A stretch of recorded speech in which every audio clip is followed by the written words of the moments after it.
Hi అండి, hello, welcome back to my channel Savitri vlogs. అందరూ ఎలా ఉన్నారు? అందరూ బాగానే ఉన్నారు అనుకుంటే ఈ వీడియోని అయితే స్టార్ట్ చేసేద్దాము. అయితే ఈ వీడియోతో ఒక మంచి రెసిపీతో అయితే మీ ముందుకు వచ్చేసానండి. అదేమిటో కాదండి, సొరకాయ దోశ. ఎప్పుడైనా ట్రై చేశారా? ఒకవేళ ట్రై చేసిన వాళ్ళు ఉంటే కింద కమెంట్ చేసేయండి. ఒకవేళ నేను చూపించే సొరకాయ దోశ రెసిపీని కనుక మీరు ట్రై చేస్తే తప్పకుండా దాన్ని అయితే వదిలిపెట్టరండి.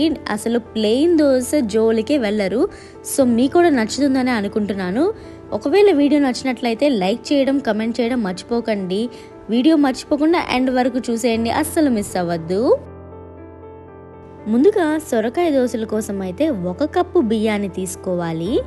దోశలకి స్టోర్ బియ్యం అయితే టేస్ట్ బాగుంటుందని ఇక్కడ నేనైతే అవే యూస్ చేస్తున్నానండి. అయితే శుభ్రంగా వాష్ చేసుకొని వాటర్ పోసుకొని 2 to 3 అవర్స్ అయితే నానబెట్టుకోవాల్సి ఉంటుంది. ఇప్పుడు సొరకాయనైతే తీసుకొని పీల్ ఆఫ్ చేసి చక్కగా ముక్కలుగా కోసుకోవాలి.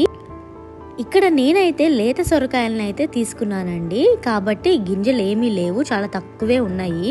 ఒకవేళ ఉంటే గనక గింజల్ని తీసేసి వేసుకొని ముక్కలుగా కట్ చేసుకోవాలన్నమాట.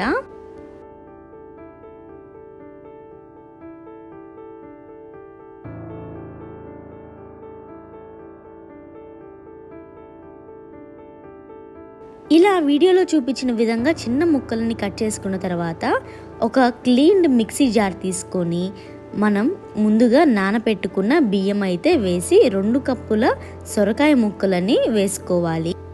అలాగే 1 కప్పు బియ్యానికి 2 కప్పుల సొరకాయ ముక్కలను అయితే వేసుకోవాల్సి ఉంటుంది. ఇప్పుడు మనం ఆల్రెడీ కట్ చేసుకొని పెట్టుకున్న అల్లం, అలాగే 2 పచ్చిమిర్చిని ఇలా కట్ చేసుకొని వేసుకోవాలి. తరువాత కొంచెం జీలకర్ర కూడా వేసుకొని మిక్సీ అయితే పట్టుకోవాలండి. మీరు ఎక్స్ట్రాగా వాటర్ ఏమీ యాడ్ చేయాల్సిన అవసరం అయితే లేదండి. ఎందుకంటే సొరకాయలో ఉండే వాటర్ కంటెంటే సరిపోతుంది. లేదు అనుకుంటే కొంచెం తగినన్ని వాటర్ అయితే యాడ్ చేసుకోండి. అలాగే మెత్తగా మిక్సీ పట్టుకున్న తర్వాత బౌల్లోకి ట్రాన్స్ఫర్ చేసుకోవాలి. ఇప్పుడైతే రుచికి సరిపడా సాల్ట్ని అయితే యాడ్ చేసుకొని కలుపుకోండి. మనకి పల్స్గానే ఉండాలి కాబట్టి ఎంత వాటర్ సరిపోతే అంత లైట్గా పోసుకొని కలుపుకుంటూ మిక్స్ చేసుకుంటూ ఉండండి. ఇంకా ఇప్పుడైతే స్టవ్ ఆన్ చేసుకొని చక్కగా ప్యాన్ పెట్టుకొని హీట్ అయ్యాక దోశలాగా పోసుకోవాలండి. రౌండ్గా అయితే రావు ఈ దోశలు, సో అడ్జస్ట్ అవ్వాల్సిందే. కానీ టేస్ట్ మాత్రం చాలా బాగుంటుంది. ఇంకా గెంటెతో అయితే ఇలా పోసుకొని కట్ చేసుకున్న చిన్ని ఉల్లిపాయ ముక్కలు అలాగే పైన వేసుకొని మీడియం మంట మీద అయితే పెట్టుకొని ఈ దోశలను కాల్చుకోవాలి. సో కొంచెం టైం అయితే పడుతుందండి. 2 వైపులా చక్కగా కాల్చుకొని ఇప్పుడు ప్లేట్లోకి తీసుకొని సర్వ్ చేసుకుంటే చాలా బాగుంటుందండి. అండ్ దీనికి కాంబినేషన్గా పల్లీ చట్నీ అయితే వేసుకొని తింటే చాలా బాగుంటుంది.